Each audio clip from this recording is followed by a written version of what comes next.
আপনার মুখে গ্লেজ কমে গেছে? তো একটা কাজ করবেন, খুব কম সময়ের মধ্যে আপনার মুখে গ্লেজ আনতে সাহায্য করবে আমার আজকের এই রেমেডিটি।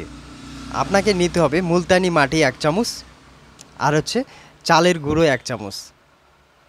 এগুলো কি করবেন, রাত্রেবেলা আপনি হালকা জল দিয়ে ভিজিয়ে রাখবেন।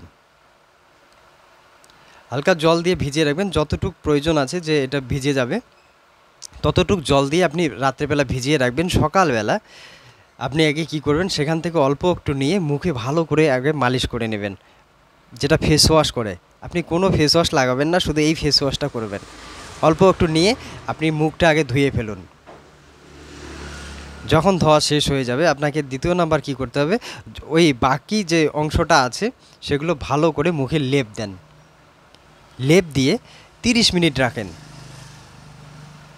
এটা 7 দিনের মধ্যে আপনার স্কিনে একটা নতুন গ্লেজ আনতে সাহায্য করবে। তো আপনারা এটা ব্যবহার করবেন, অবশ্যই উপকৃত হবেন। আজকে এখানে রাখছি, আবারও দেখা হবে নেক্সট ভিডিওয়ে।